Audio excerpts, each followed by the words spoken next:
hemos sido convocados hoy día. No sé si será el día del juicio del Señor, pero efectivamente algo hay de eso después de leer Tesalonicenses. La modalidad de nuestra reunión va a ser similar a todas las reuniones de exposición, es decir, el profesor Néstor Míguez va a exponer durante 45 minutos iniciales, luego va a haber un receso en el que todos ustedes pueden efectivamente despejarse, ir a tomar agua, salir de acá. No obstante, de eso, Pablo nos va a enviar a distintos grupos pequeños. La idea justamente de eso es que nos podamos conocer, que podamos interactuar entre nosotros. Hoy día no hay ningún trabajo específico con grupos pequeños, sino más bien comentar lo que va a ser la primera sección. Luego Pablo nos va a redirigir, ¿cierto?, nuevamente a esta sala plenaria, y ahí va el profesor Néstor a concluir con 45 minutos más de exposición. Esperamos entonces que esta sesión de hoy día dure hasta las 18:45 horario Chile. ¿Bien? Ahora 45 más en todos los horarios correspondientes. Le vamos a pedir, mientras el profesor Néstor exponga, mantengan su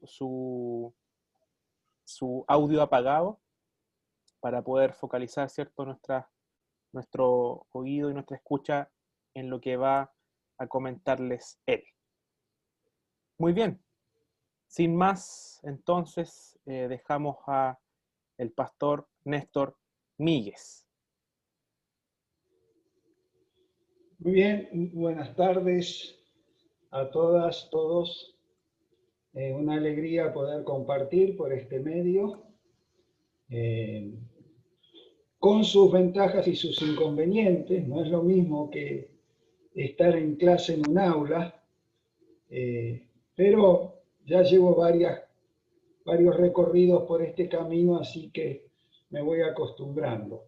También tengo en cuenta que los componentes del grupo, los participantes, tienen distintos grados de formación, desde quienes tienen sus doctorados adquiridos o en curso, hasta quienes tienen una formación teológica más informal, de manera que voy a tratar de usar un lenguaje y una manera de expresarme sin quitarle profundidad al tema, sea bastante más accesible.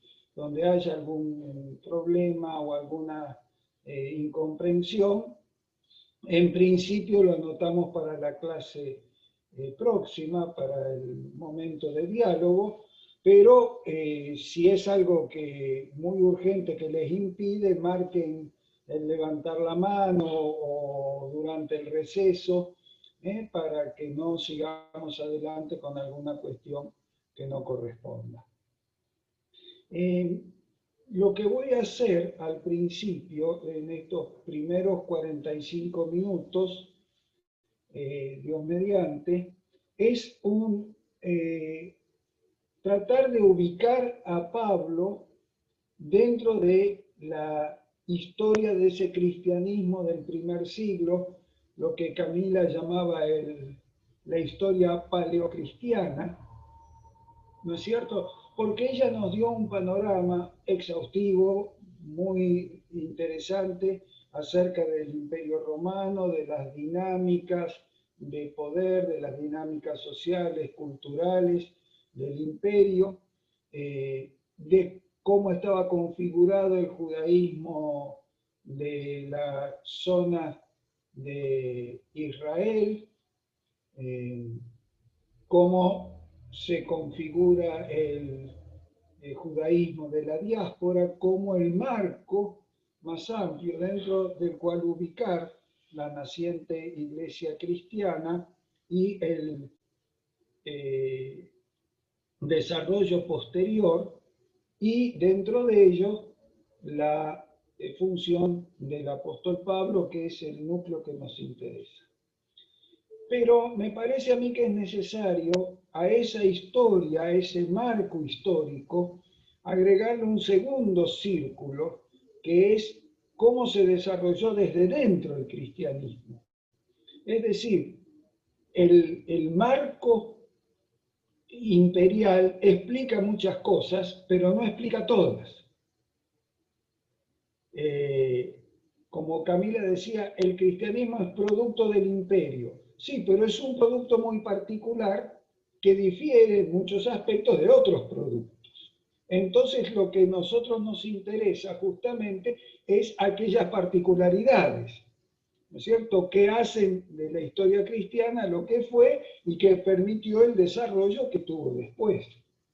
Porque nace dentro, efectivamente, de la tradición judaica, pero sobre finales del primer siglo ya vemos claramente que empiezan a haber una distinción fundamental que se cuaja completamente en el segundo siglo cristiano. Por eso me pareció necesario compartir con ustedes una visión de la historia pre-iglesia, entendiendo iglesia cuando ya se configura como una institución formal que ocurre a los finales del siglo I. Yo creo que la carta de Clemente Romano, que probablemente fue hacia el año 95, coincidiendo con los últimos escritos canónicos en fecha, está marcando justamente un corrimiento de lo que es la historia del primer siglo.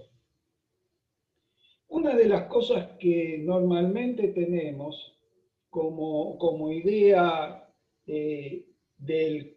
o que se nos ha vendido como la idea de la formación de la iglesia cristiana, es que hay un tronco común del cual se van desprendiendo distintas ramas, ¿no? Entonces habría un tronco común que es la iglesia primitiva, en singular, de la cual se van desprendiendo algunas ramas que son cortadas por considerarse heréticas y otras que se van configurando con los distintos cismas de Oriente, de Occidente, ¿no es cierto? Y genera un tronco único del cual se abren muchas ramas. Algunos estamos cuestionando esa visión de la historia cristiana. Y más vale que un árbol, lo que vemos es como esas plantas que tienen un rizoma subterráneo y que van floreciendo en distintos lugares. Y que en realidad no hay una iglesia cristiana originaria, sino que hay una multitud, no una multitud, pero por lo menos una variedad de formas en que se fueron organizando distintas comunidades. Por eso yo prefiero hablar de las diversas comunidades pre-iglesia. La historia de Jesús, la acción de Jesús, el ministerio de Jesús, de alguna manera es esa raíz subterránea que va floreciendo en distintas comunidades debido a situaciones diversas en lo cultural, en la tradición, en la configuración de sus componentes, en la estructura ideológica y teológica que va teniendo. Distintas experiencias e interpretaciones de Jesús y su condición. No todos ven a Jesús de la misma manera. Y este curso no trata justamente historia del cristianismo, sino que se focaliza en una de esas historias y de esas comunidades, que es la que surge alrededor de Pablo. Pero no podemos tener una idea concreta de qué es lo que surge y cómo se trabaja en entender a Pablo, sino es con el trasfondo también de esas otras comunidades que de alguna manera están ahí y que van interactuando positiva y negativamente con el ministerio de Pablo. Y las propias cartas de Pablo dan cuenta justamente de esa pluralidad y variedad y el conflicto que él tiene muchas veces de vincularse con ellos. Y el conflicto, por ejemplo, que aparece en el segundo capítulo de Gálatas es muy claramente no solamente diferencias, sino diferencias que provocan conflictos. Para ello les propongo un breve esquema de esta historia, los momentos de esta historia, los tiempos de las iglesias del primer siglo cristiano.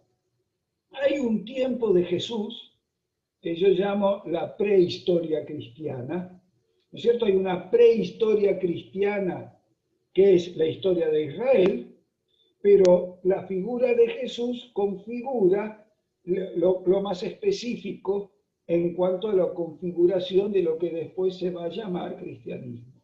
¿Por qué la llamo prehistoria? Porque no tenemos ninguna fuente directa de esa historia. Las fuentes que tenemos son todas indirectas, ¿no es cierto? Y con suerte, 20 o 25 años después de la crucifixión de Jesús. De manera que esa prehistoria fue la que permitió que se generaran después diversas interpretaciones, diversos modos de entenderla, diversas concepciones mesiánicas que estaban detrás, y diversas concepciones ideológicas que estaban detrás, y diversas configuraciones culturales que estaban detrás, que tomaron esa historia o esa prehistoria, esos relatos, ¿no es cierto?, y los construyeron históricamente de su manera. De manera que se genera un segundo momento en esta historia que nace con la resurrección. La resurrección marca justamente la posibilidad de una ruptura entre lo que es la historia de Jesús y lo que va a ser algo posterior. Porque una cosa es seguir a Jesús y otra cosa es creer en su resurrección. Muchos de los que siguieron a Jesús probablemente, o por lo menos tuvieron simpatía hacia Jesús en los tiempos de su ministerio galileo, después no necesariamente creyeron en su resurrección. De manera que al afirmar Jesús murió y fue resucitado, eso configura un credo que marca un corte con la historia del Jesús histórico. Ese corte ha valido muchas interpretaciones, ¿no es cierto?, entre el Jesús de la historia y el Jesús carismático y demás. No vamos a entrar en esa discusión teológica, solo vamos a señalar que configura un eje de ruptura y a la vez un eje de sutura con la historia de Jesús. Ahí después tenemos la discusión si el resucitado es el histórico y si el histórico es el resucitado. Esto va a influir después también en cómo leamos la historia en la mirada paulina, pero ese espacio que va de la resurrección de Jesús a los primeros conversos gentiles, es decir, cuando todavía el asunto es una fe en la resurrección del Mesías judío, o del Mesías de Israel, para ser más exacto, ¿no es cierto? Y después, entonces sí, cómo esa historia se modifica a través de la expansión misionera. Y ahí el eje es justamente Pablo y toda la teología que Pablo arma para poder justificar, entender, proyectar la expansión misionera. De manera que de la resurrección a los conversos gentiles, ese paso que saca al Mesías de la historia de Israel y lo pone en la historia universal, y por lo tanto se genera esa expansión misionera. Después lo voy a explicar con un poco más de detalle. Y finalmente, y con esto vamos llegando al final del primer siglo, ya aparece la segunda generación y el tiempo subapostólico. Es decir, la expansión misionera con Pablo empieza, diríamos, hacia el 38, 40, después podemos discutir los detalles de las fechas, algunos las llevan al 36, tiene que ver también con la experiencia de Pedro y Cornelio, ¿no es cierto? La configuración del llamado encuentro o congreso o concilio de Jerusalén, ¿eh? Y que llega hasta la destrucción del templo. Ya con la destrucción del templo, ya con el cristianismo o la fe mesiánica en Jesús, como querramos llamarle, incluyendo grandes grupos gentiles, se forma una segunda generación que la vamos a ver reflejada en las cartas deuteropaulinas y en los escritos más tardíos del Nuevo Testamento. Ahora pasamos a la siguiente placa. Lo primero que tenemos son entonces los seguidores de Jesús, y pongo entre signos de pregunta durante su ministerio terreno, porque justamente no tenemos ningún dato directo de allí. ¿Quiénes fueron esos seguidores de Jesús durante su ministerio terreno? Y ahí podemos ir identificando distintos grupos que se van acercando a Jesús, por lo menos según darían fe los relatos evangélicos. En primer lugar, tenemos los discípulos de Juan el Bautista. La interacción entre Juan y Jesús es destacada por los 4 evangelios, aunque cada uno tiene una mirada diferente, ¿no es cierto? Juan le manda a preguntar a Jesús, estando ya en la cárcel, si él era el Mesías o debía esperar a otro, según los evangelios, y vemos que probablemente un sector de los discípulos de Juan el Bautista se acerca para configurar, y cuando digo discípulos no estoy hablando solamente de los 12, que es una creación evidentemente institucional posterior, sino seguidores de Jesús en un sentido más amplio. Seguidores de Juan el Bautista que entonces se incorporan, ¿no es cierto?, al seguimiento de Jesús. Otro grupo que se configura claramente son campesinos galileos dispersos. Jesús va recorriendo las aldeas y notamos, ¿no es cierto?, los evangelistas siempre tratan de generar una imagen un poco más institucional, permiso, y entonces ya forman el grupo de los 12 y después el de los 70, y como si fueran grupos estables, probablemente no lo fueran, quizás sí el del círculo más cercano de Jesús, incluyendo algunas discípulas, ¿no es cierto? Y otras mujeres que aportaban al ministerio de Jesús, pero lo primero que se nota es esos campesinos galileos dispersos, que Jesús mismo en el Evangelio de Marcos dice que tuvo compasión de ellos porque los vio como ovejas sin pastor. Esa dispersión tenía que ver también con la introducción del esclavismo y las formas de explotación rural romana, de la apropiación por parte de sectores coloniales romanos de parte de las tierras, la generación de los mecanismos de deudas que hacía que muchos campesinos que habían trabajado en su espacio durante un tiempo fueran desalojados de sus tierras, tuvieran que ofrecerse como jornaleros, venderse como esclavos, etcétera, etcétera. Es decir, faltaba esa configuración de poder. Distinto es en Judea. En Judea el poder estaba mucho más establecido en relación con el templo, pero en Galilea el control romano y herodiano no ayudaba a generar un espacio. Por eso Galilea después va a ser la cuna de la rebelión. Porque allí todo estaba mucho más disperso, menos organizado, como ovejas sin pastor. Sí existían algunas sinagogas rurales. Ahora, cuando hablo de sinagoga, yo quiero ser muy claro en este punto. La sinagoga no es el edificio ni es el ritual en la Galilea de tiempos de Jesús.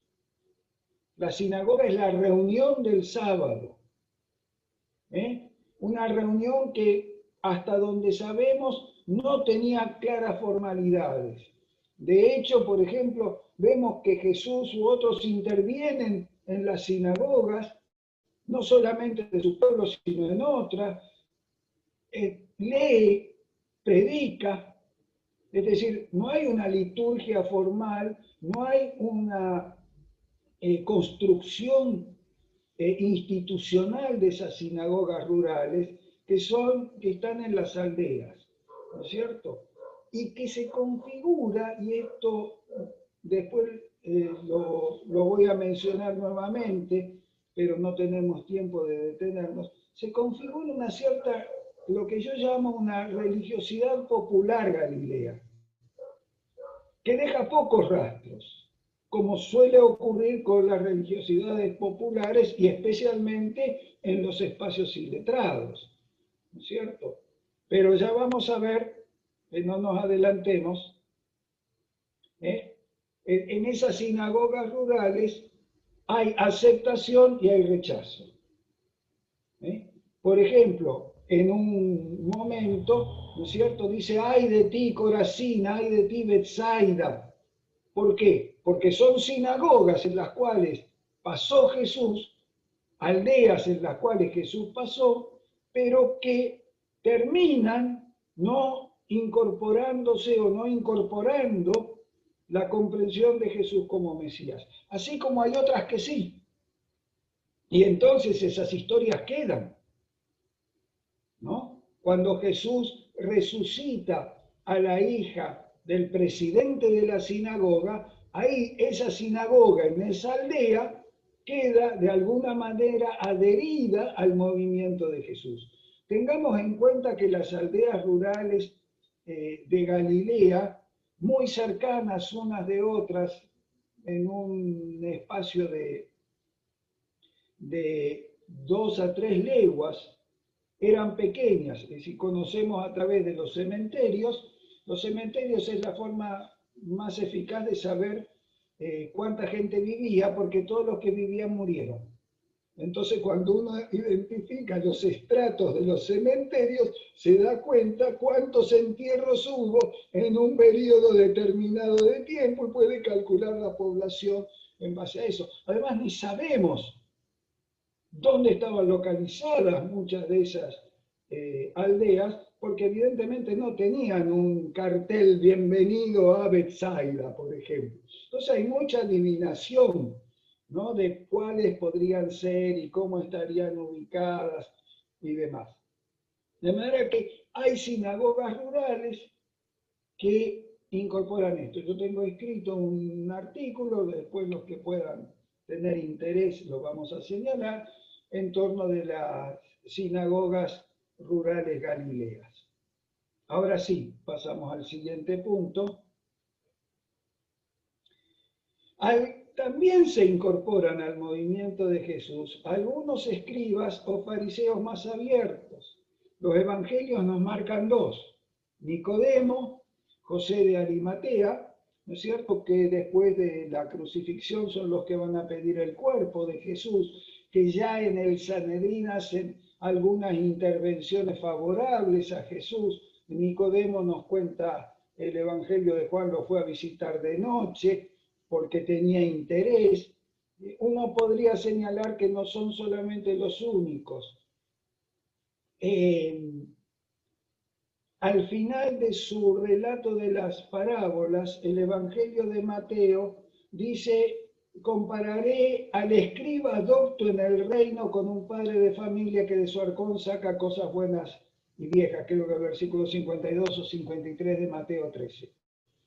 ¿Quiénes son esos escribas doctos en el reino? Evidentemente no son los campesinos. Difícilmente sean los dirigentes de las sinagogas rurales, con muy pocas posibilidades de un aprendizaje formal. Los escribas, doctos en el reino, evidentemente son algunos seguidores que sintieron el impacto de la presencia de Jesús y si bien no siguen abiertamente, han mantenido una relación que después se va a hacer efectiva cuando ya se constituya un poco más claramente los grupos que hacen a la vida de Jesús, ¿no es cierto? O al seguimiento de Jesús. Disculpen, acá me traen un mate.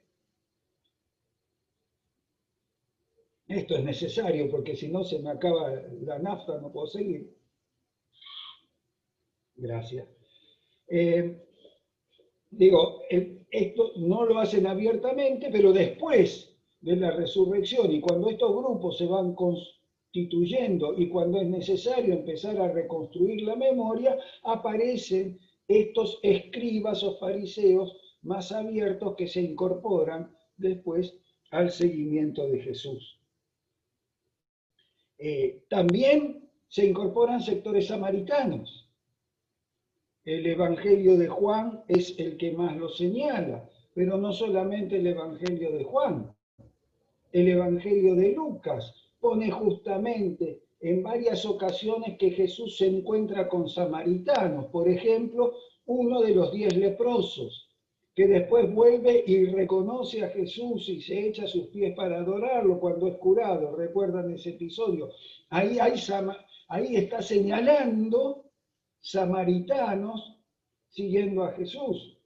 Lo mismo ocurre con el encuentro con la mujer en el pozo de Sicar, ¿no es cierto? Que dice que toda la aldea terminó reconociendo que Jesús es el Salvador del mundo. Entonces tenemos algunos sectores samaritanos que aparentemente se incorporan en un momento muy temprano, ¿no es cierto?, a partir de la propia expectativa mesiánica en el seguimiento de Jesús. Y finalmente, tenemos también grupos apocalípticos o esenios disidentes, lo pongo entre signos de interrogación porque tenemos más dificultades de identificarlos. Nosotros sí, claramente en los evangelios lo podemos identificar porque aparecen mencionados. Los otros parecería estar por las influencias teológicas que uno lee entre líneas en alguno de esos evangelios, ¿no?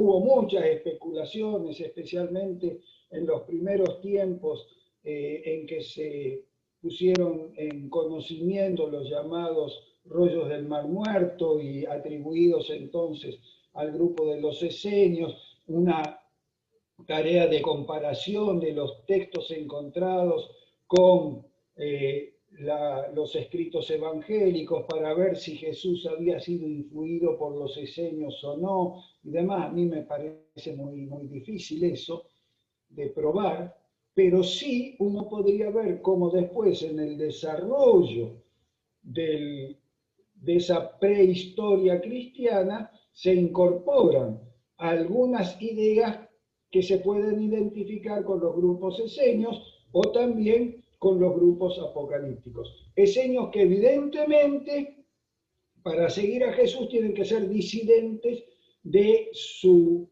configuración, porque una de las cuestiones de los esenios era una teología de la pureza que efectivamente es muy difícil de encontrar en Jesús. De manera que aquí tenemos una primera configuración, ¿no es cierto?, de cómo serían estos diferentes grupos que se acercan a Jesús durante su ministerio terreno. El segundo paso, pasando ahora de esta prehistoria a la historia, aparecen los seguidores de Jesús post-resurrección. Es decir, cuando ya no se trata simplemente de seguir al maestro de Galilea, sino de creer que ha resucitado.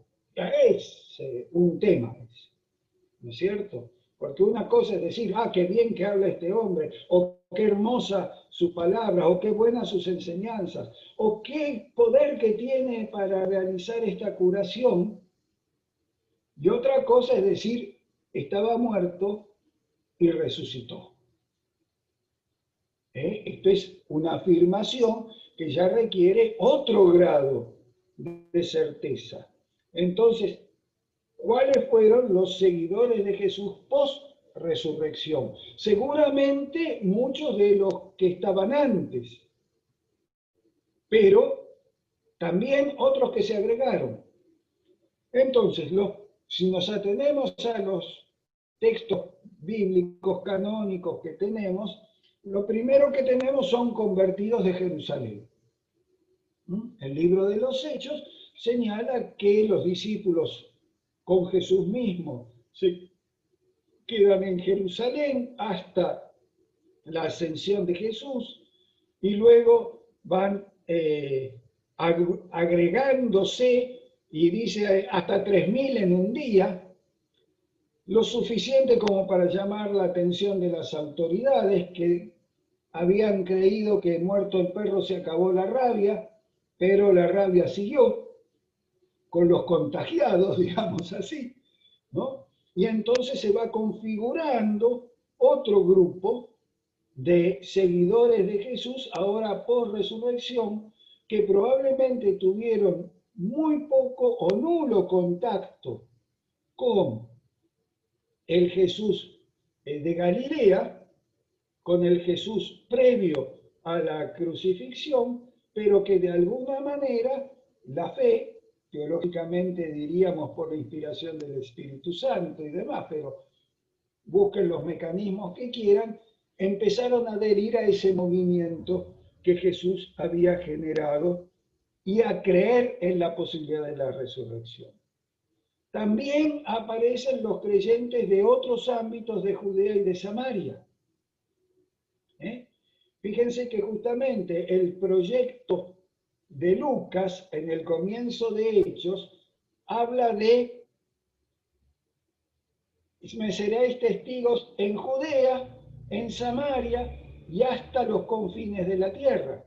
Es decir, el proyecto de incluir samaritanos por resurrección, y de hecho el libro de Hechos justamente marca la presencia de Felipe, que después va a ser acompañado por Juan y Pedro, ¿no es cierto?, para generar allí un grupo de creyentes samaritanos. De manera que tenemos creyentes samaritanos pre-resurrección, de acuerdo a Juan y probablemente Lucas, y samaritanos post-resurrección por el ministerio de Felipe, que de paso también marca la posibilidad de una expansión de otro cristianismo, o por lo menos de otra fe mesiánica, en su encuentro con el etíope. De manera que en otros ámbitos fuera de Jerusalén, en Judea y en Samaria, se van generando también grupos creyentes por resurrección. Y después tenemos la saga Galilea. Es muy interesante notar, justamente, miren cómo se va configurando esto.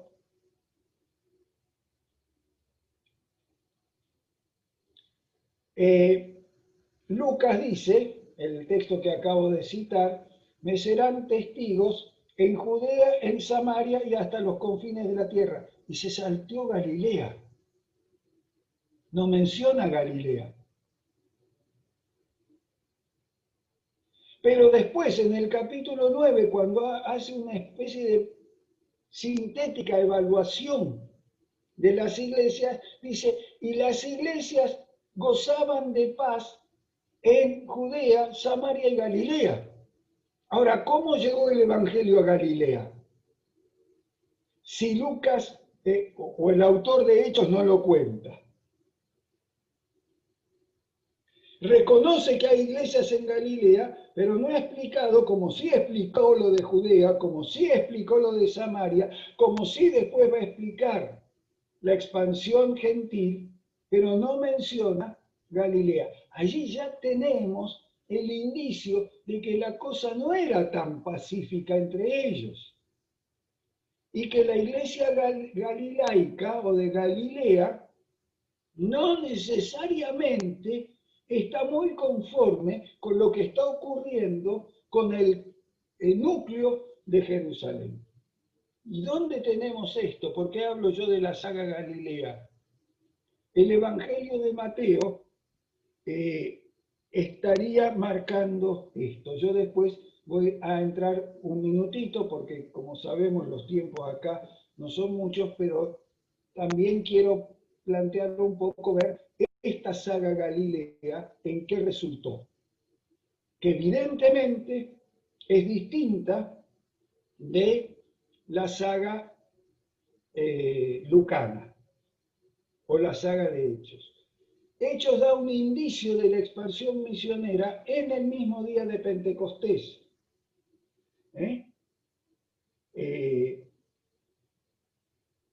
Y aparece ese primer elemento cuando dice que gente del Pontio, de Asia, de Bitinia, de distintos lugares, ¿no es cierto?, romanos, residentes y demás, escuchamos y entendemos con el fenómeno de la comprensión de las lenguas. Después voy a hablar un poquitito más de eso. Pero ahora quiero incorporar gentiles de la región de Judea. Y el ejemplo es Cornelio. Cornelio y su familia. Allí ya aparece un primer quiebre, que incluso va a ser motivo de la gran discusión después, pero el libro de los Hechos, que quiere de alguna manera fortalecer lo institucional, pone a Pedro como el ejecutor, ¿no es cierto?, o el gestor, el brazo del Espíritu Santo en la incorporación de gentiles ya en la propia Judea.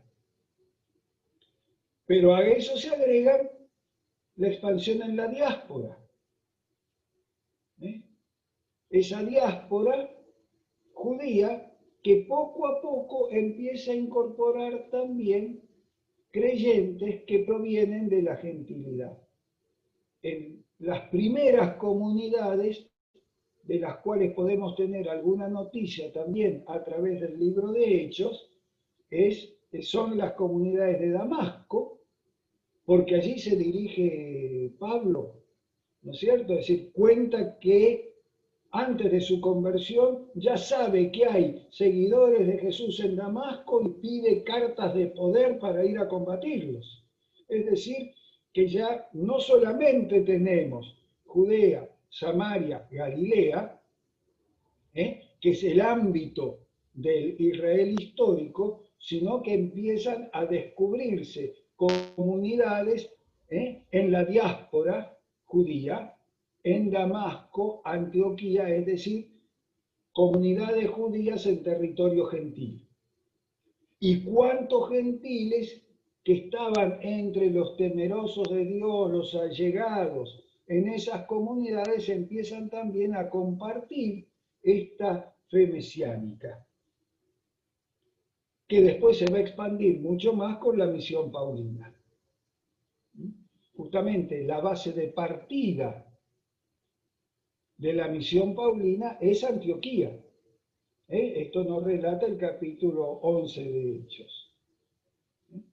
Entonces, desde Antioquía ya empieza a salir del ámbito y la primera misión de Bernabé y de Pablo, enviados que van a Chipre, toda la historia de Pablo en Chipre, que es muy significativa después cuando Mariano nos cuente las distintas versiones sobre la ciudadanía de Pablo, y si Mariano no se los cuenta, yo se las voy a contar después, ¿no es cierto? Pero ahí ya la misión paulina empieza a generar otro espacio de seguidores de Jesús después de la resurrección. Y hay otras misiones. Hay otras misiones que van apareciendo, no solamente la paulina. De Pedro, de Tomás, de Juan, de Felipe, distintas leyendas en torno de los apóstoles. ¿Cómo se genera la comunidad creyente en Alejandría? La tradición se le atribuye a Tomás. A Tomás también se le atribuye la evangelización de la India, a tal punto que una de las iglesias ortodoxas de la India se llama Iglesia de Tomás.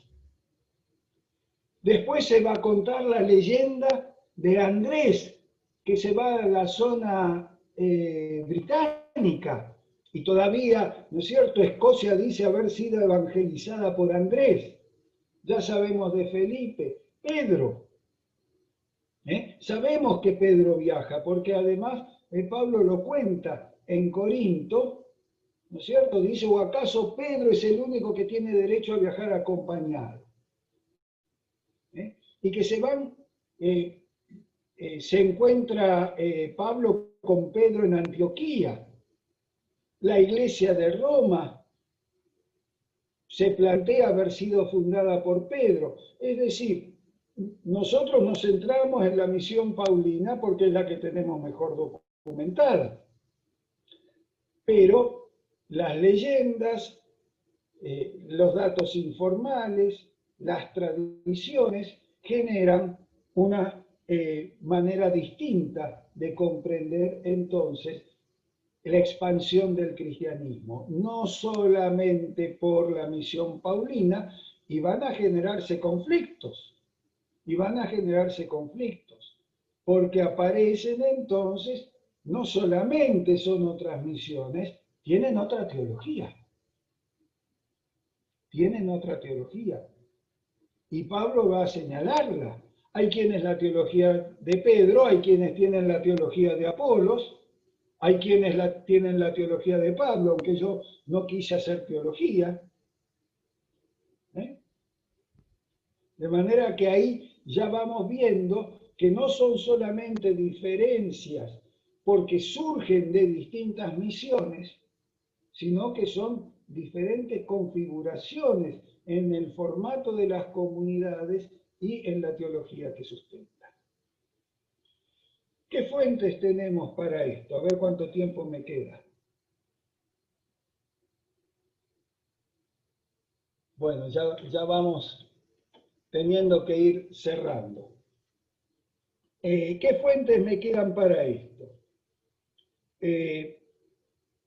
La tradición oral. Hay una tradición oral y eventualmente documentos perdidos. ¿Cierto? Mucho se habla del documento Q, o logia de Jesús, ¿no? Los dichos de Jesús recogidos, y entonces hay toda una discusión si fue una recopilación primero en arameo que después se tradujo, de qué manera esa fuente de los logia de Jesús nutrió los evangelios de Lucas y de Mateo, si había una sola versión, si Mateo conoció la versión en arameo y Lucas conoció la versión en griego. No voy a entrar en toda esa discusión, pero sí que evidentemente hay algunos elementos que vienen de la tradición oral, que vienen de la tradición performativa, como se habla ahora, ¿no es cierto? Así como se actúa el Evangelio, cómo se narra esas historias, y documentos perdidos. Lucas hace un señalamiento en ese sentido en su introito, cuando dice, habiendo ya muchos puesto por escrito estas cosas que entre nosotros han sido ciertísimas, y él las recopila y ordena.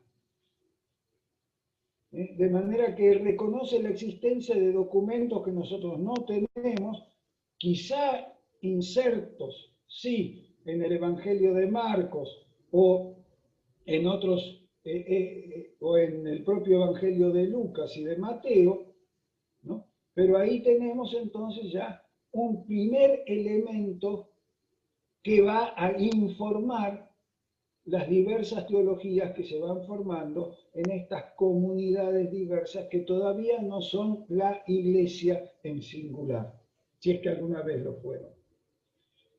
Tenemos después las cartas de Pablo. Las cartas de Pablo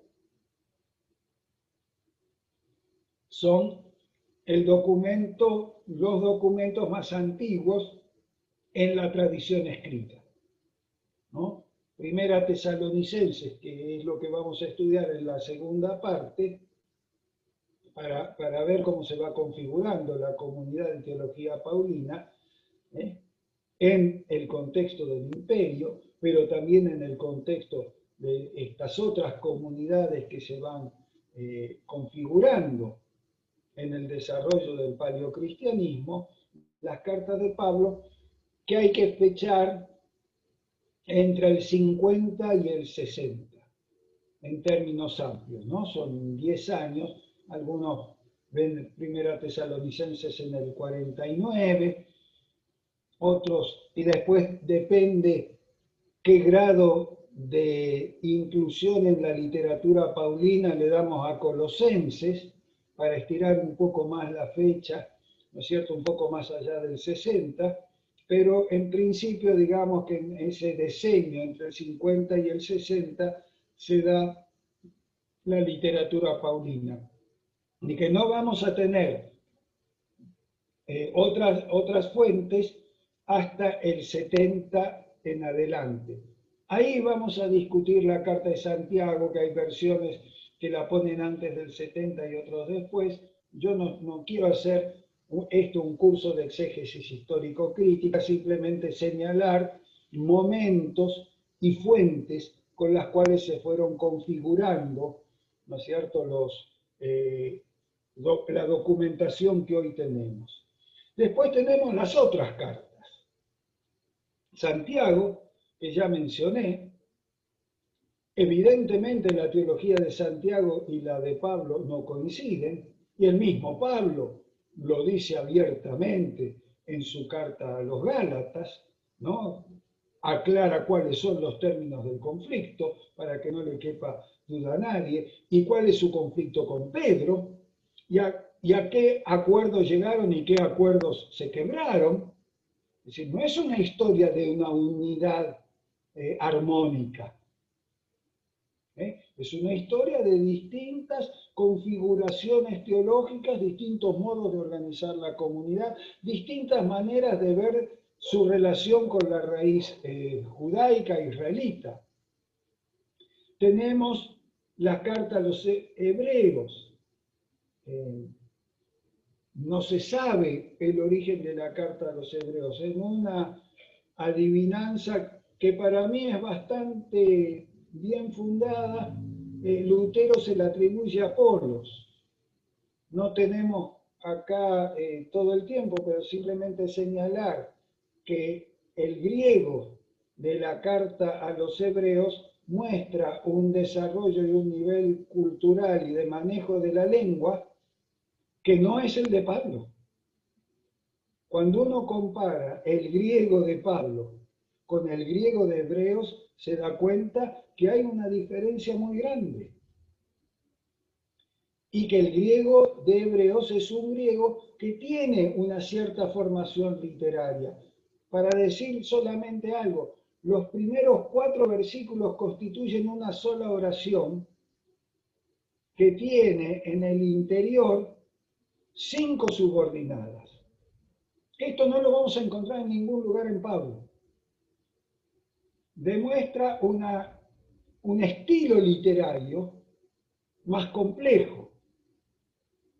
Cuando sabemos que Apolos se forma en Alejandría, que probablemente haya tenido algún vínculo con la escuela de Filón, esto explica un poco más, ¿no es cierto?,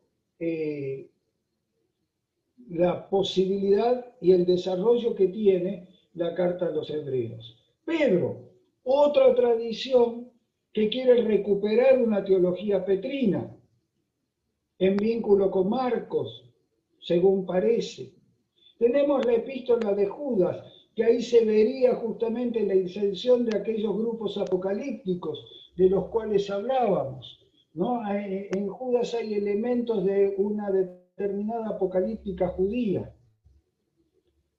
Uno puede ver entonces que las otras cartas muestran que había otras teologías en conflicto, no solamente presentes, sino en conflicto.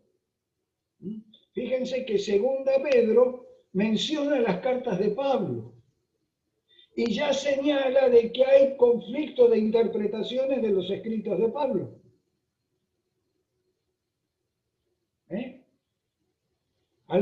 Pablo es difícil de entender y aprovechando que es difícil de entender, algunos lo tergiversan, dice la carta de Pedro.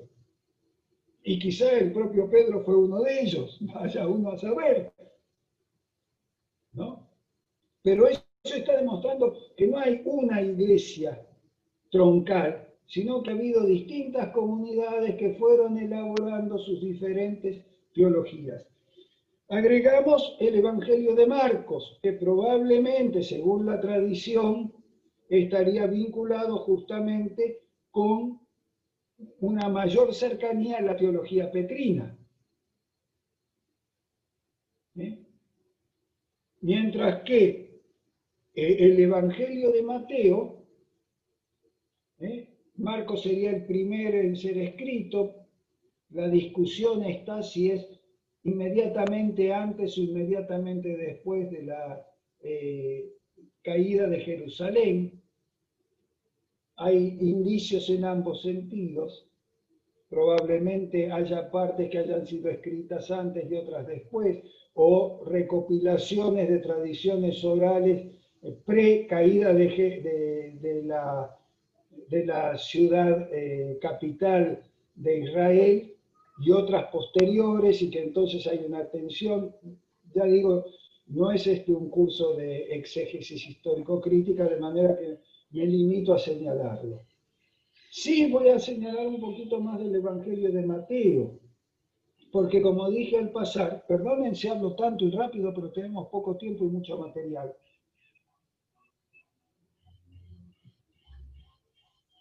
Como dije al pasar, el Evangelio de Mateo sería el testigo de las comunidades de Galilea. Una, porque recoge mucho más las historias de Galilea, tiene muchos más elementos de las enseñanzas de Jesús en Galilea, tiene una estructura mucho más vinculada probablemente al hacer de los escribas que pudieron haber acompañado a Jesús en su ministerio de Galilea. Fíjense que el Evangelio de Mateo está estructurado como el Pentateuco cristiano, con 5 grandes discursos, ¿no es cierto? Pero yo quiero señalar por qué me inclino por pensar que el Evangelio de Mateo refleja la teología de los grupos y sinagogas galileas. El resucitado no aparece en Jerusalén. Según el Evangelio de Mateo, en la resurrección, las mujeres van al sepulcro, no lo encuentran, toman camino de regreso. En el camino, no en la ciudad, en el camino se encuentran con Jesús. Jesús le dice, díganle a mis hermanos que vayan al monte de Galilea y allí me verán. Efectivamente, los 11 se encuentran con Jesús en el monte de Galilea, donde Jesús les dice la misión que tienen, ¿no es cierto? Vayan y hagan discípulos, etcétera, etcétera.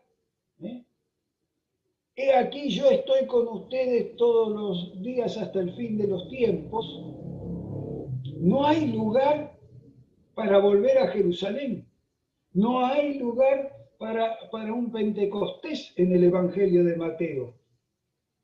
Desde Galilea misma los discípulos son enviados a evangelizar. No hay relato de la ascensión. Todo el encuentro del resucitado con sus discípulos y la formulación de la misión es hecha desde Galilea. No hay Jesús resucitado en Jerusalén, como sí lo hay en Lucas y en Hechos.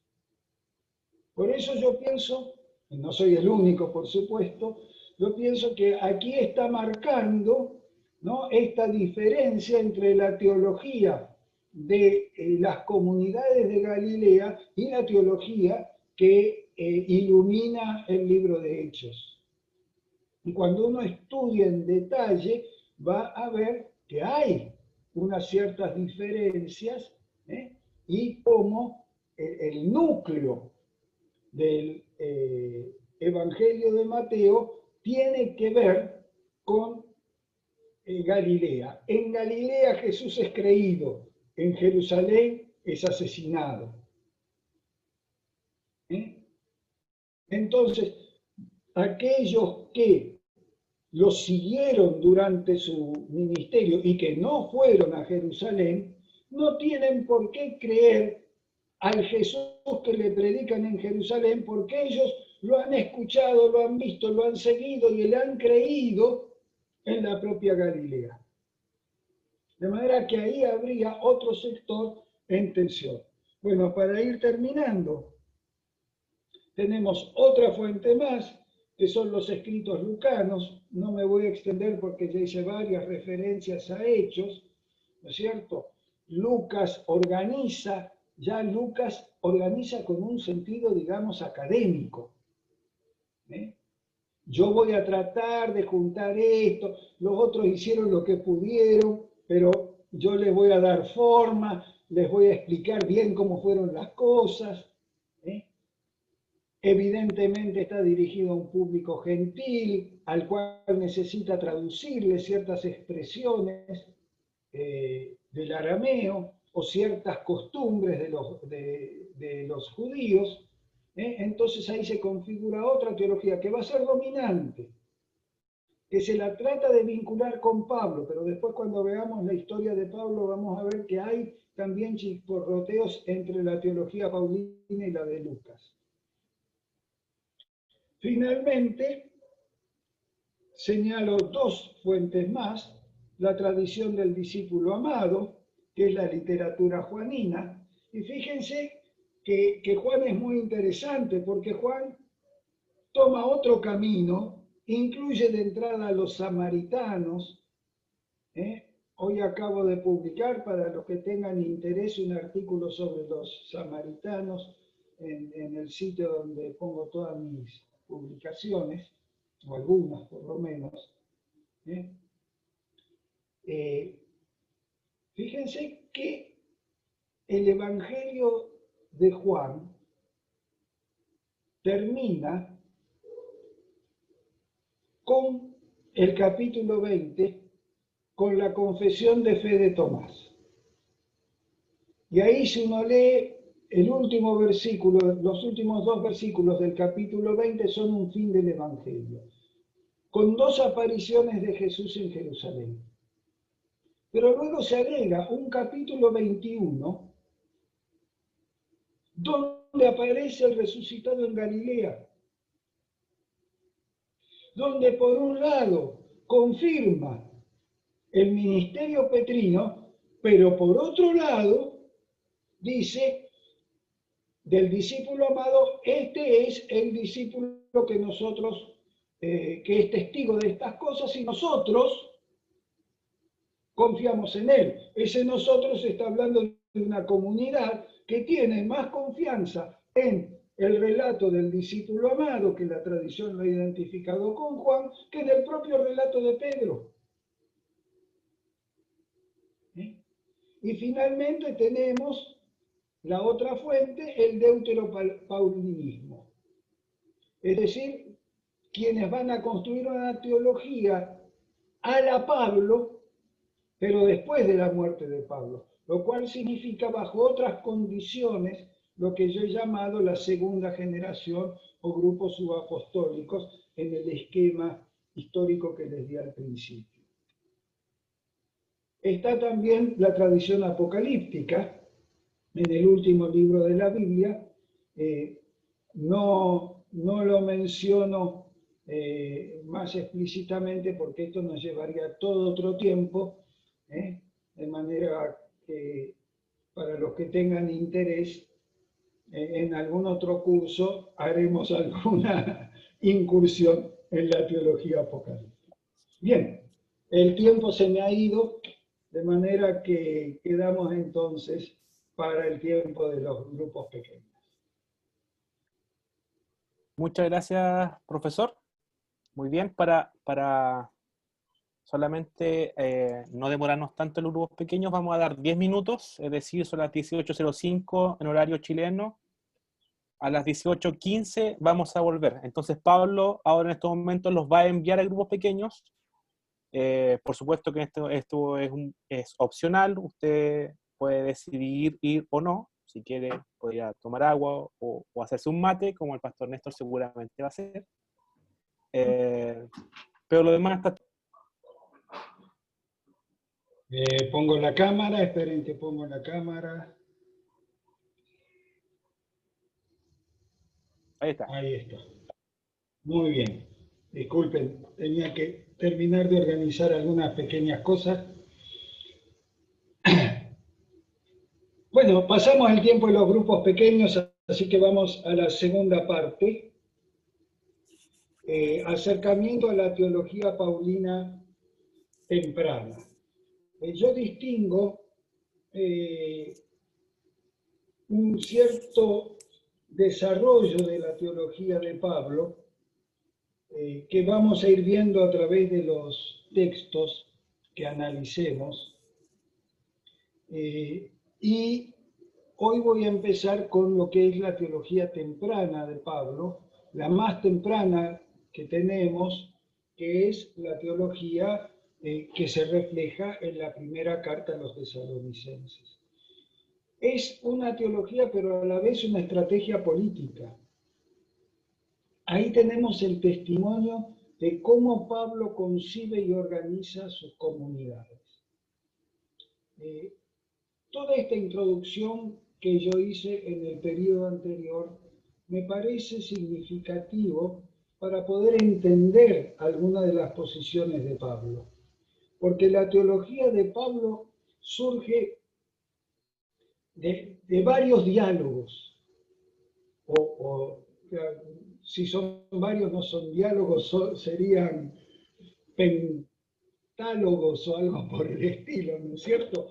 Porque por un lado está confrontándose con el entorno secular, está confrontándose con el judaísmo fariseo del cual proviene, está confrontándose con los grupos creyentes más cercanos al judaísmo y que quieren mantener la tradición judaica dentro del cristianismo, como es Santiago y en alguna medida Pedro. Está en diálogo con Apolos, que aparece mencionado en sus cartas, especialmente en Corinto, pero también en Hechos. De manera que pensar que Pablo solamente construye su teología desde su propio pensamiento y desde su única experiencia es no comprender la complejidad y profundidad que tiene ya en esos orígenes el cristianismo. Y por eso yo ponía énfasis en la pluralidad de tradiciones que se van conformando en el cristianismo, porque todas están, de alguna manera, por un lado siendo diversas, pero por el otro lado nutridas por la misma fuente, por la misma raíz subterránea, y de alguna manera se reconocen y se deben las unas a las otras. Fíjense, como lo hemos señalado, que la carta de Pedro hace alusión a las cartas de Pablo, que Pablo en sus cartas hace alusión a la predicación de Apolos. De manera que que entender que esta teología se va construyendo en un diálogo interno, pero a la vez en una confrontación con el mundo externo a las comunidades, trátese del imperio por un lado o de los sectores del judaísmo más tradicional, especialmente del fariseo por el otro. De manera que la carta a los tesalonicenses es el primer testimonio de Pablo. Y ahí vamos a encontrar que aparecen ya las primeras tensiones imperiales y ambigüedades escatológicas. Y esto me parece importante para introducirnos en el lenguaje de Pablo. Por eso yo decía, Pablo está dialogando con varios contextos al mismo tiempo. Por un lado, confronta con el Imperio Romano y por el otro, tiene que responder a los distintos grupos que se van integrando, que tienen distintas escatologías. Y el hecho de haber optado por una fe mesiánica genera justamente el tema de tener que resolver en la escatología. Esto me parece a mí que es decisivo para entender a Pablo. Porque el fariseísmo y los saduceos, y aún los esenios, en menor medida, pero aún los esenios, tienen, especialmente los fariseos y los saduceos, tienen un diferimiento definitivo de la escatología. La tradición ritual de los saduceos y la tradición legal de los fariseos no necesita escatología. No necesita una historia con un fin de los tiempos. La salvación se cumple o en los ritos del templo, fundamentalmente los sacrificios, o se obtiene en el cumplimiento de la ley. Por lo tanto, no es necesaria una escatología. Y si bien pueden, de alguna manera, mantener la figura mesiánica como un elemento existente dentro de la tradición, es un elemento sumamente apaciguado y que no requiere la urgencia escatológica. En cambio, los grupos apocalípticos sí. Y esto tiene que ver, en un nivel más profundo, con los lugares de poder. Quien tiene cierto lugar de poder quiere que las cosas queden más o menos como están, porque si las cosas cambian, corre el riesgo de perder ese poder. Quienes no tienen ningún poder y están sufriendo las condiciones de opresión, quieren la irrupción de lo absoluto, quieren que algo se manifieste de manera que quiebre el equilibrio que los tiene sometidos. De manera que aparecen justamente estas tensiones imperiales de una Roma que se dice eterna hasta el día de hoy, y la necesidad de quienes viven en una opresión de buscar caminos de liberación.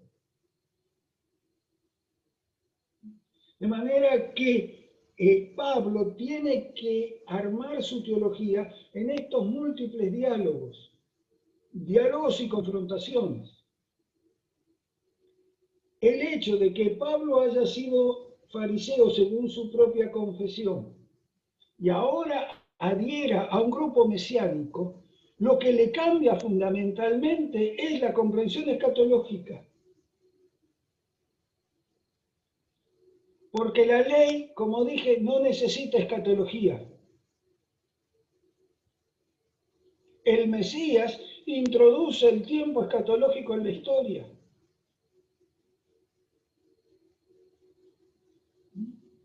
Y esto mismo se da en el judaísmo de la diáspora. Filón no necesita escatología. Filón, que es un filósofo medianamente acomodado en Alejandría, que incluso llega a la corte imperial como asesor en algún momento, lo que trata de mostrar es cómo la tradición israelita puede conjugarse con las filosofías y el modo de vida gentil. No necesita escatología. En cambio, los grupos esclavizados y oprimidos, ahí mismo en Alejandría, sí necesitan una escatología. Y de hecho, fíjense qué dato interesante, me extiendo un poquito más allá para poder comprender el trasfondo de todo esto. De hecho, en Alejandría hay seguidores de Juan el Bautista.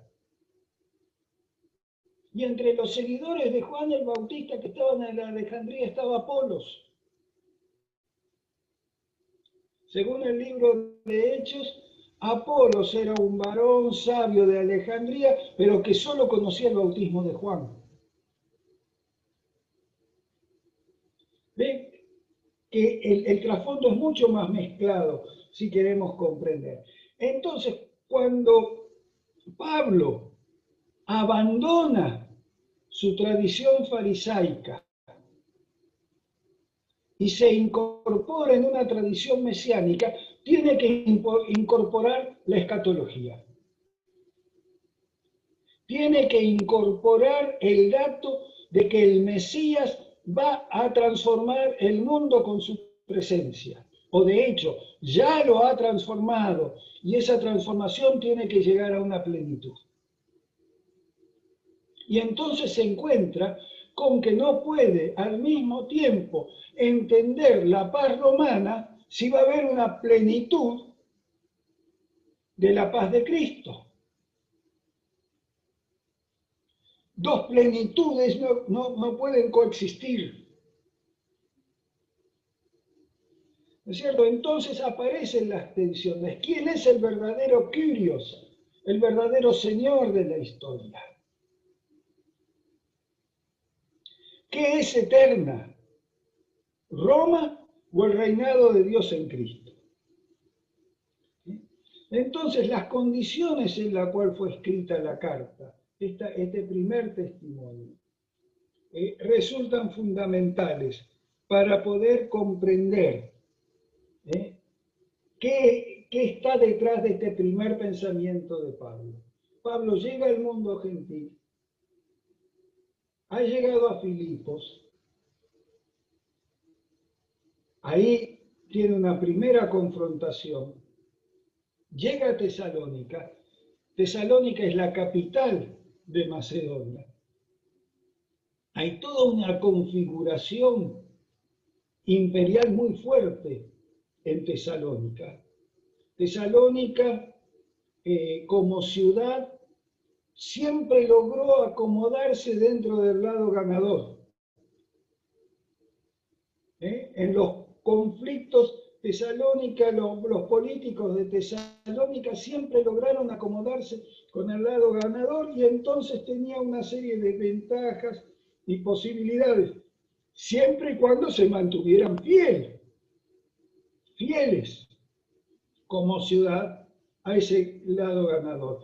Entonces, en la batalla de Actio, ¿no es cierto?, entre Marcantonio y Octaviano, se inclinan por Octaviano, gana Octaviano y llega a ser Augusto. Entonces ellos ya, que justamente esa batalla se desarrolló muy cerca de la ciudad de Tesalónica, entonces ya de alguna manera quedaron en un lugar favorecido. Cuando uno lee algunas de las poesías que subsisten de los poetas de Tesalónica, ven que es un panegírico constante al Imperio Romano y a los emperadores. Entonces, Pablo llega allí con un mensaje, ¿no es cierto? Con un mensaje mesiánico, con un mensaje escatológico, donde dice que la paz romana no es la paz definitiva, donde dice que hay otro Señor, que es Jesús, en un medio donde decir esto era ganarse, granjearse la enemistad de las autoridades de Tesalónica. Y esto lo va a reflejar muy bien el relato del libro de Hechos, de la entrada de Pablo en Tesalónica. Las condiciones en las cuales fue escrita la carta también implican la pobreza de Pablo, un elemento que no se destaca.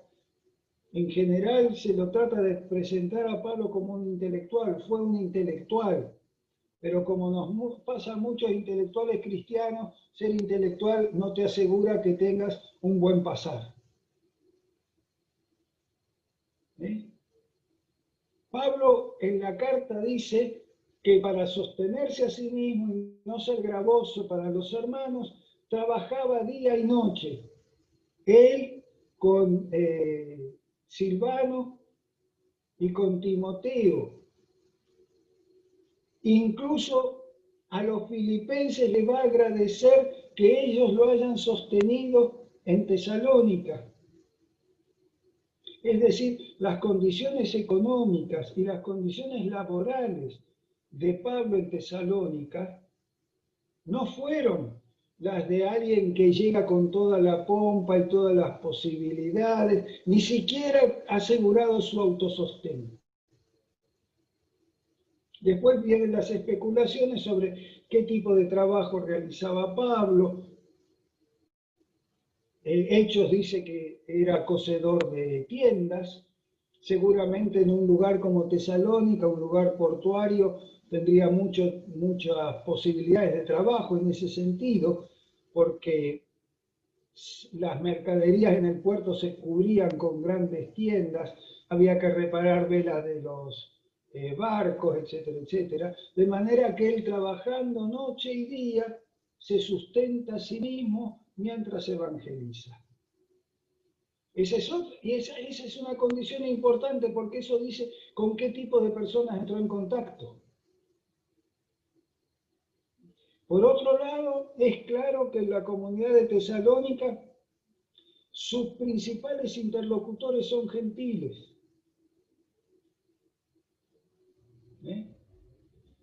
Porque incluso al principio de la carta, él dice que los sacó de los dioses de muerte para que conocieran al Dios de la vida, es decir, está trabajando con un público mayormente pagano. De manera que la carta escrita apenas unos meses después, a diferencia de las otras cartas que normalmente media un tiempo más largo entre la fundación de la comunidad y la correspondencia, en este caso la correspondencia ocurre apenas unos meses después, donde todavía las condiciones en que fue escrita la carta desde Corinto, ni bien llegado a Corinto, tras un fracaso en Atenas. Recordemos que en Atenas Pablo fracasa, no logra conformar una comunidad, se burlan de él. La Atenas filosófica tiene a Pablo por un charlatán y toma a Jesús y a la resurrección como pequeños demonios traviesos. Eso relata Hechos. De hecho, no hay una carta a Atenas, porque no se formó comunidad en Atenas. Según Hechos, hubo 2 o 3 conversos nomás, pero no llega a configurarse una comunidad, por lo menos en tiempos de Pablo. Porque Pablo jamás hace referencia a una comunidad de Atenas, ni en esta ni en ninguna otra carta. Simplemente dice que pasó por Atenas De Atenas se fue a Corinto y ahora desde Corinto escribe la carta a los tesalonicenses, tampoco con una situación muy cómoda, también trabajando en un taller, porque Hechos es muy claro que cuando llega a Corinto se ubica a trabajar junto con Priscila y Áquila, que eran de su propio oficio, de manera que no es alguien que viene a alojarse en un hotel de 5 estrellas como el gran evangelizador para organizar desayunos para empresarios. No es esa la misión de Pablo. Esas condiciones de lucha no solamente por imponer su idea, sino de lucha por sobrevivir, de con quienes se encuentra, son parte de las condiciones en las cuales se escribe la carta. Además, la presencia en Tesalónica, y digo todo esto porque, para ver justamente en dónde aparecen las tensiones, ¿no es cierto? Con el imperio, como dije, tensiones imperiales y las ambigüedades escatológicas. ¿Cómo aparecen? Aparecen, la escatología tiene que ver justamente, como dije, con situaciones de opresión y persecución.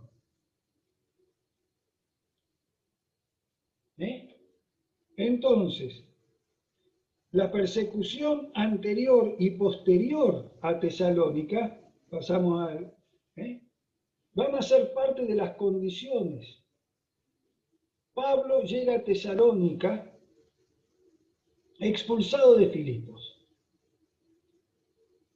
En Filipos, según el libro de los Hechos, fue torturado, preso, finalmente llega a un acuerdo con las autoridades que lo expulsan.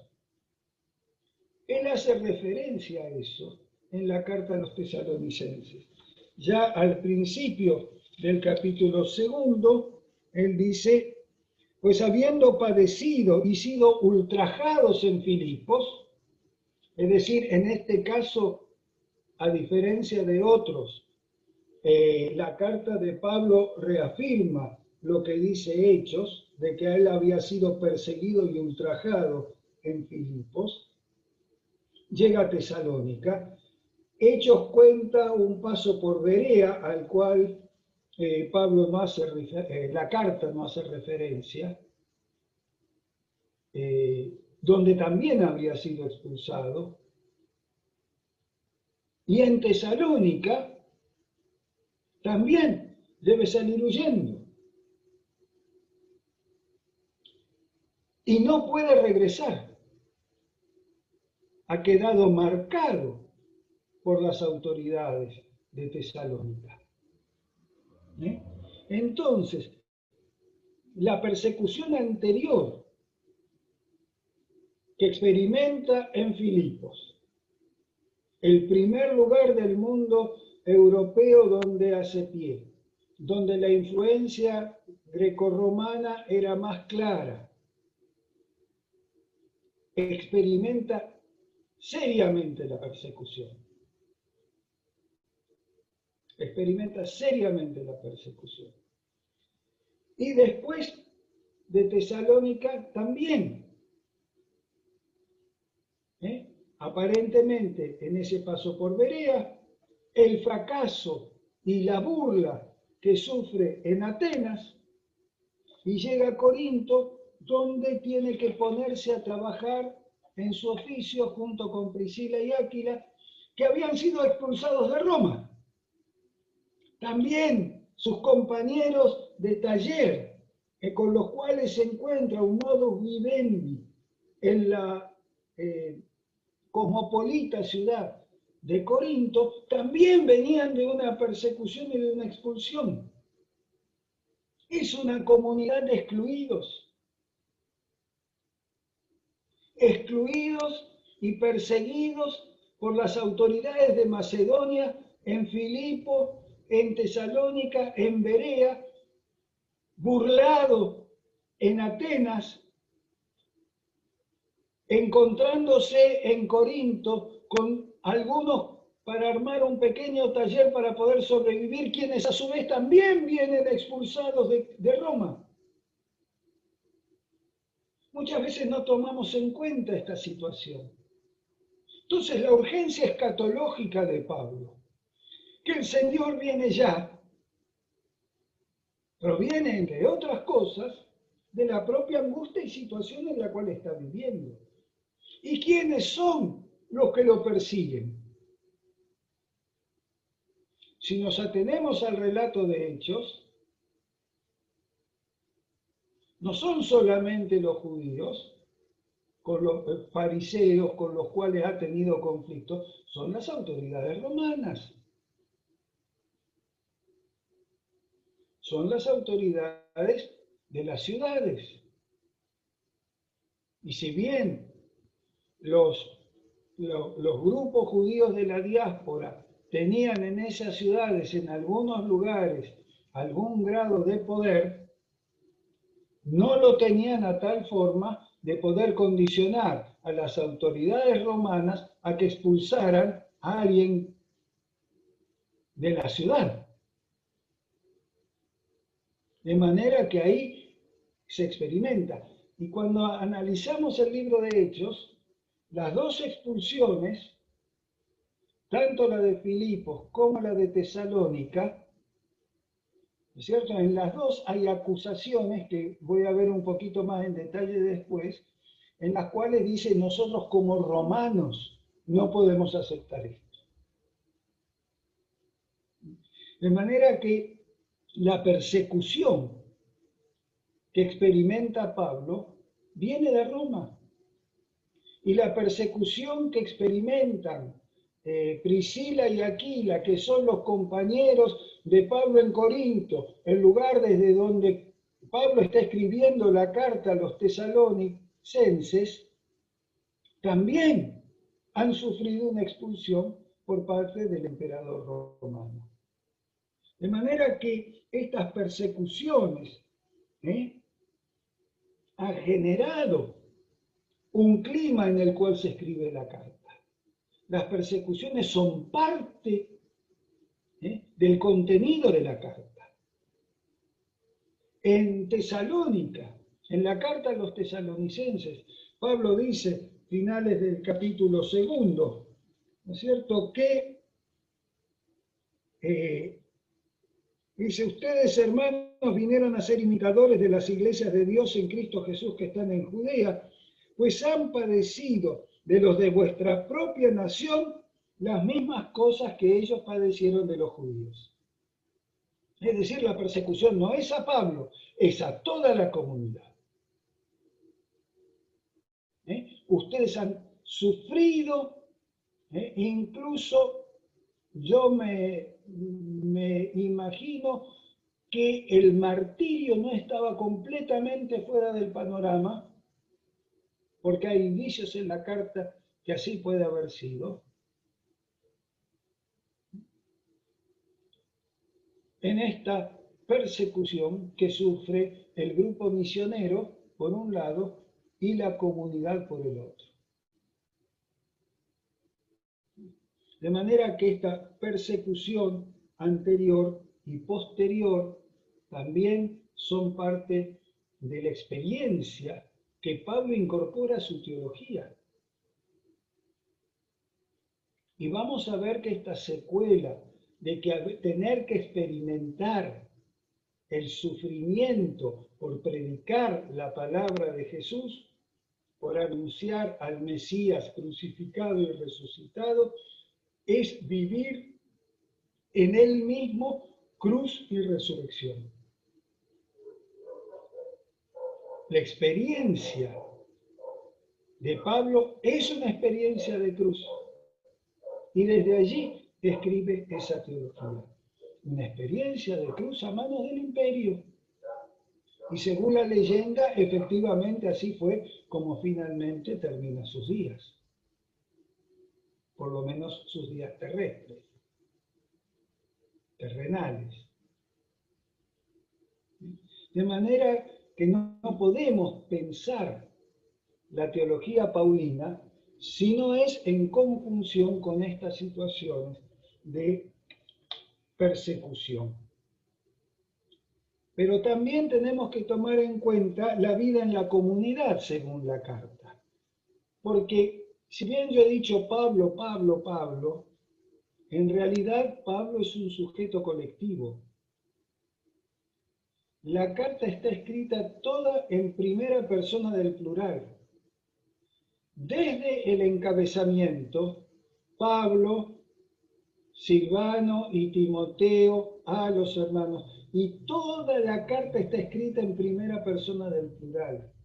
Es la comunidad misionera que se dirige a la comunidad de creyentes que ahora a su vez se han transformado en misioneros para su propio pueblo. Hay solamente 2 o 3 versículos en los cuales Pablo escribe en primera persona y los separa. Dice, porque yo, Pablo, tal cosa. Pero la carta lleva, de alguna manera, la firma de una comunidad, de la comunidad misionera que estuvo en Tesalónica, que experimentó el sufrimiento, que se alegró por la manifestación del poder del Espíritu, que logró formar una comunidad, que esa comunidad sobrevive a pesar de las persecuciones y que en la identidad con esa comunidad es que se configura la teología. Una teología que es fundamentalmente una teología ética, que tiene que anticipar en sus conductas la conducta que espera en el reino venidero. En ese sentido es que la atención escatológica es fundamental. ¿Por qué? En el capítulo 2 nuevamente va a decir que caminen como es digno del reino al cual fueron llamados. Es decir, no es simplemente tener una fe, creer que el Mesías ha resucitado, que es ese Jesús del cual Pablo habla. No es solamente esperar que esa manifestación, esa parucía se produzca, sino que además es de alguna manera sostener, estoy mirando el reloj, de alguna manera sostener que todo eso se tiene que mostrar en la vida práctica, que uno tiene que anticipar en las propias conductas la presencia del reino. Ahora bien, resulta que las conductas que Pablo prescribe, enseña, deriva de las enseñanzas del Mesías y que le transmite a los tesalonicenses son totalmente contrarias, confrontativas, con la conducta que prescribe el Imperio Romano. Mientras que el Imperio Romano dice hay órdenes que van desde el emperador, los senadores, los miembros del ejército, de los rangos oficiales del ejército, las curias, los hombres libres, los esclavos, toda esa jerarquía, Pablo va a decir, en Cristo no es así. En Cristo no hay libre y esclavo. En Cristo no hay griego y judío. En Cristo no hay varón y mujer. Todas las categorías de separación que formaban parte imprescindible del ordenamiento romano son destruidas en la expectativa escatológica. Las relaciones patrón-clientelar, de la cual nos explicó muy bien Camila en la primera clase, Pablo las quiebra al interior de la comunidad. Yo pudiendo tener carga sobre ustedes como apóstol, preferí sostenerme con mi propio sostén, con mi propio trabajo.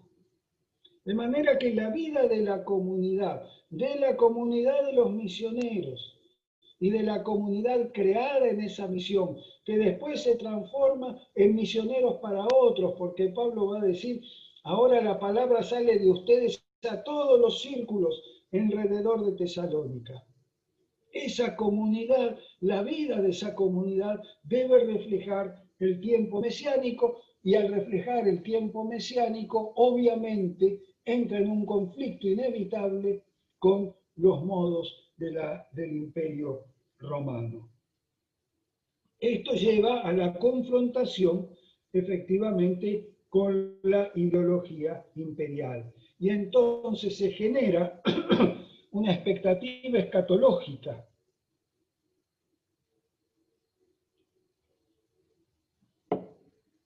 Una expectativa escatológica de resistencia, por un lado, ¿no es cierto?, a las imposiciones del imperio, pero por otro lado, una anticipación ética de una anticipación ética en la conducta de la comunidad.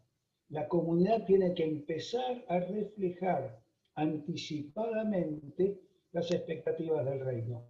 Esto lo va a decir muy claramente después, sobre el final de su teología, ¿no es cierto?, en el capítulo 8 de Romanos. Nosotros, que ya tenemos las primicias, todavía gemimos esperando la redención, la adopción de nuestros cuerpos. De manera que así se configura la expectativa escatológica y la estrategia de resistencia y anticipación que refleja la carta a los tesalonicenses. Finalmente, pasamos el siguiente también. Es necesario entonces ver cómo esta tensión con el imperio y esta anticipación escatológica se refleja también en el lenguaje y discurso de la carta. De manera que, por un lado, Pablo se apropia del lenguaje del imperio para revertirlo. Hay una apropiación e inversión léxica en clave teológica política. Y digo teológico-política porque, como ya bien dijo Camila al principio, no es posible en la historia de la antigüedad, y menos en la historia de Roma, pensar que lo religioso y lo político iban por caminos separados. Y en el caso de Pablo es mucho más claro.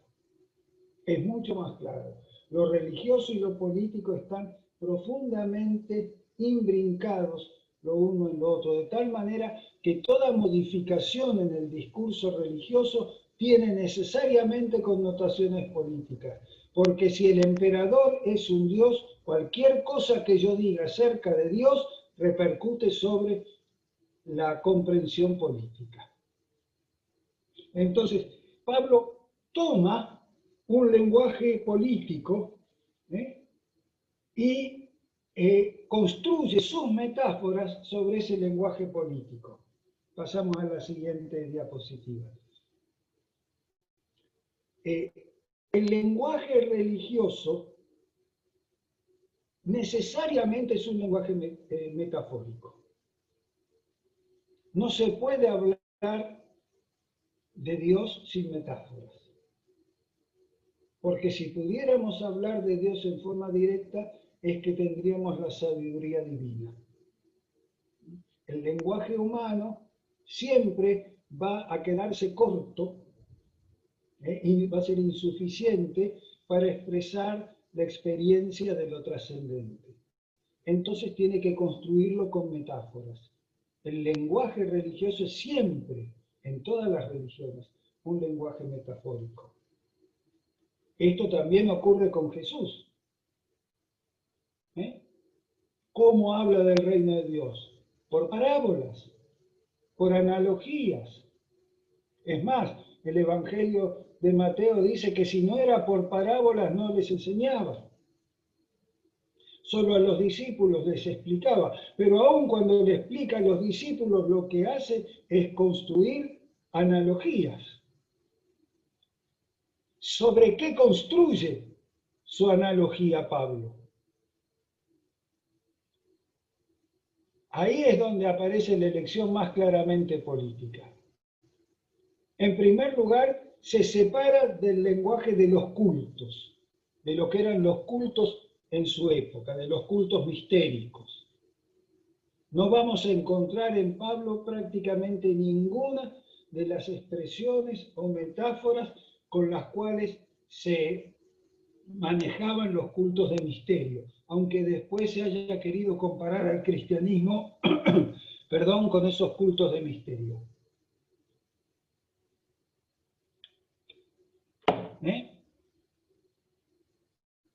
Se desagrega. No hay estas expresiones de alcanzar el misterio y demás. Hay una expresión ahí en Corintios que habla del misterio de Dios, pero claramente se refiere al Evangelio y no a un conocimiento. De hecho, de alguna manera Pablo tiene que hacerlo porque empiezan a verse, cosa que se reflejará en las cartas, especialmente en el deuteropaulinismo, en Colosenses y en Efesios, donde ya empieza a verse la influencia gnóstica, que sí está mucho más referida a los cultos. Pero Pablo está desagregado de eso. Por otro lado, también se diferencia con el lenguaje judío. Un ejemplo que les voy a dar muy sencillo. Las reuniones de las nuevas comunidades creyentes no se llaman sinagoga.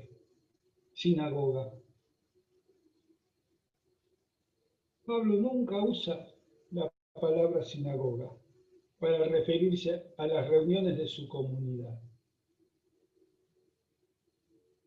Y si bien por la tradición aparece toda un vínculo necesario con el lenguaje judío, porque viene él de esa tradición y porque el Mesías que predica viene de esa tradición, empieza a diferenciarse de ese lenguaje.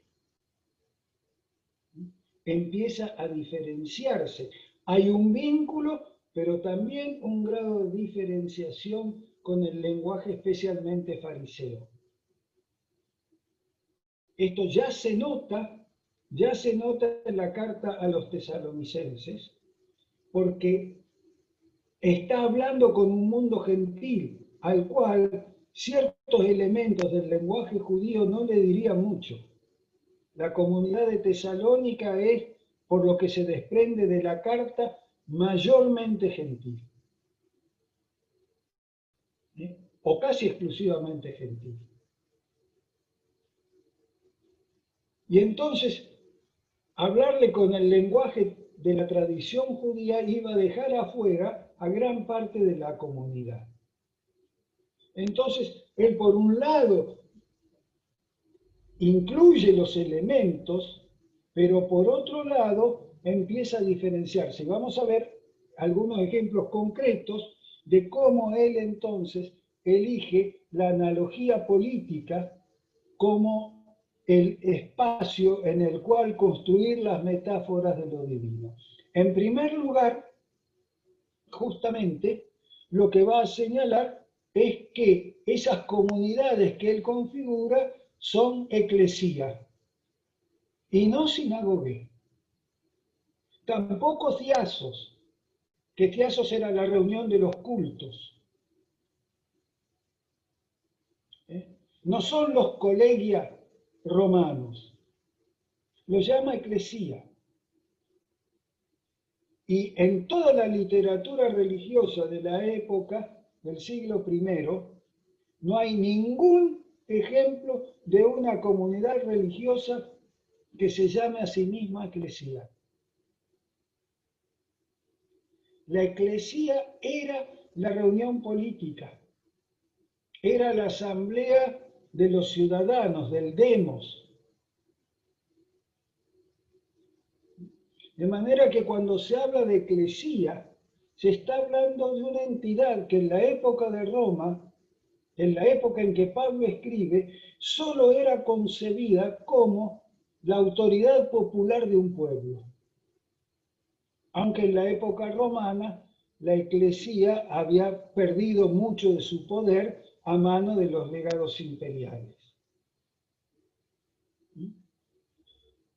Pero cuando Pablo piensa en cómo llamar y cómo se dirige a su comunidad, no elige las palabras tradicionales ni de los cultos, ni tampoco de la tradición judía de la diáspora, sino que elige la reunión de los ciudadanos, la reunión política de los ciudadanos.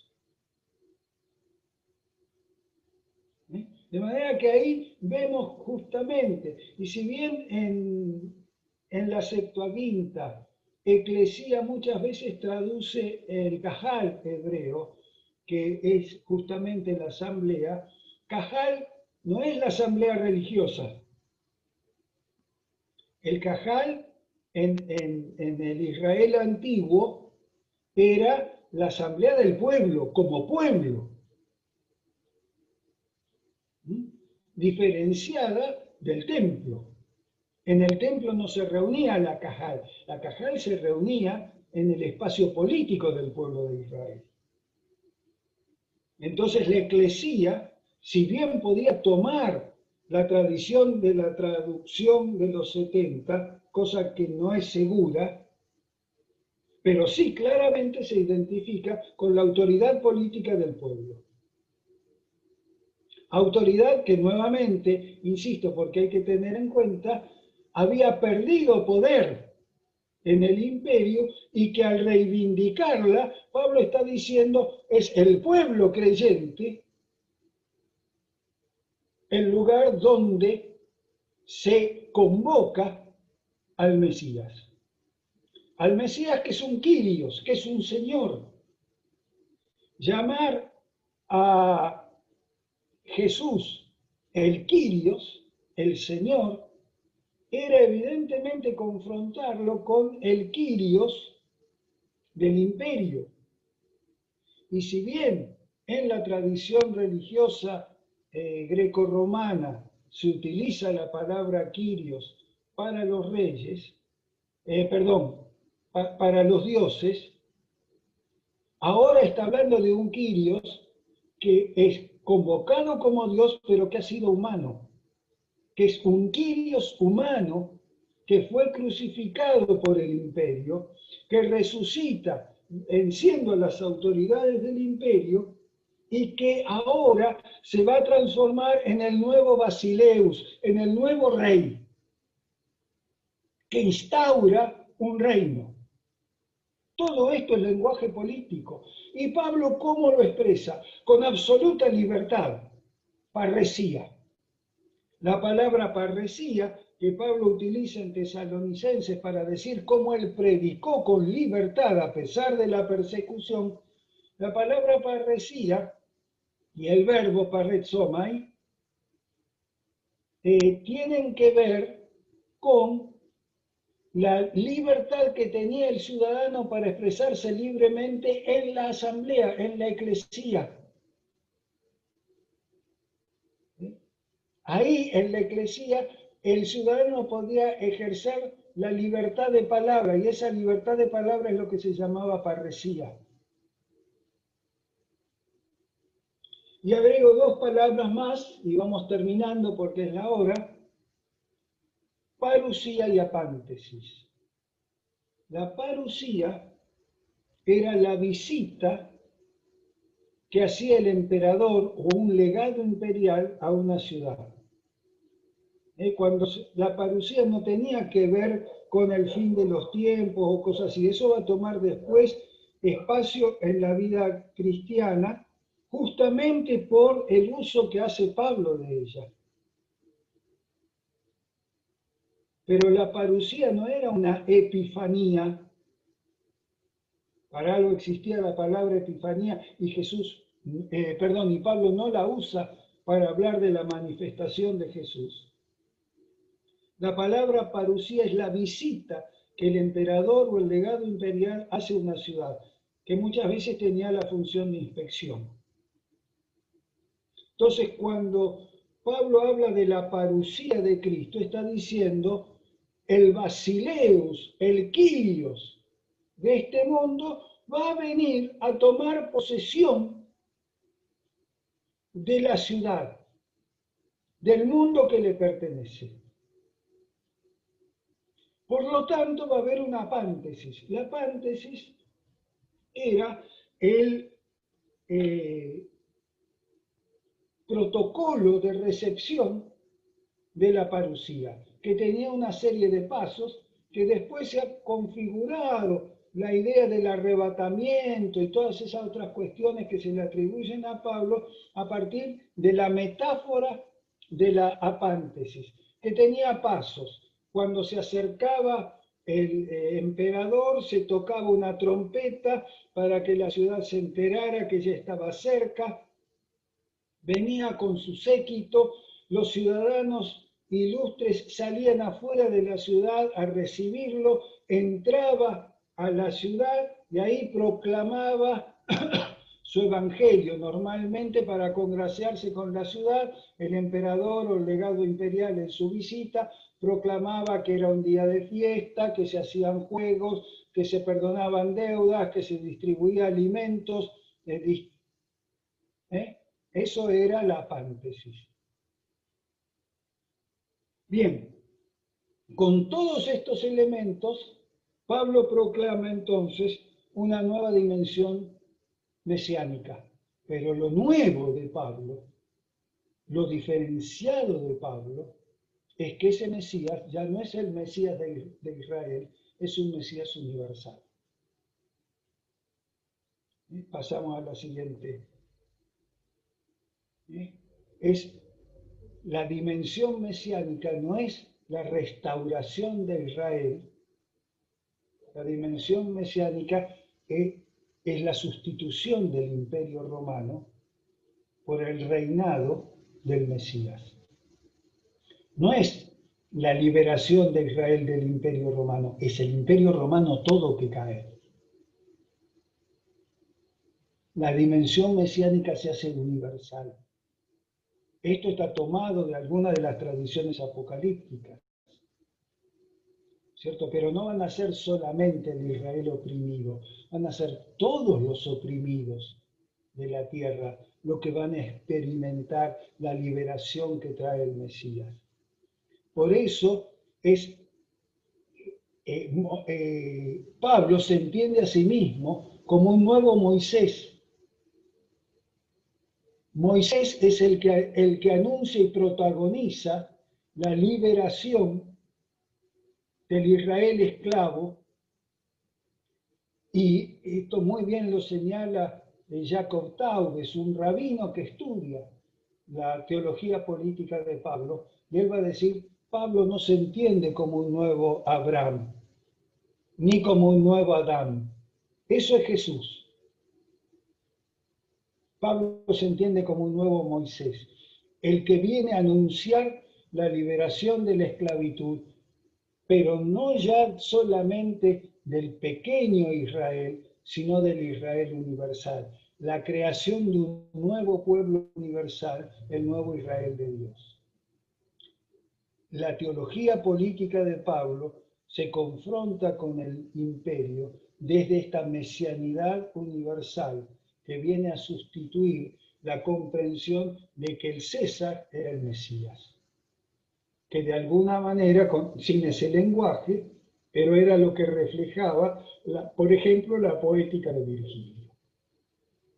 Bien, hasta aquí podemos llegar por hoy. Ustedes disculpen esta ametralladora de conceptos que he tirado, pero bueno, tenemos poco tiempo y después en todo caso tenemos una sesión la semana que viene para ir aclarando en base a las preguntas. Mi sugerencia es que si ustedes pueden hacer llegar de alguna manera sus preguntas o inquietudes antes, ¿no es cierto? Porque eso nos va a ayudar a organizar después el trabajo de diálogo, de manera que a través del chat o a través de, no sé, Pablo y David lo podrán organizar. Si ustedes quieren ir mandando las preguntas a lo largo de la semana, eso nos va a permitir organizar mejor el trabajo para el encuentro próximo. Perfecto. Muchas gracias, Pastor Néstor. Creo que le ofrecemos un aplauso, aunque no sé si va a ser sincronizado, pero le ofrecemos un aplauso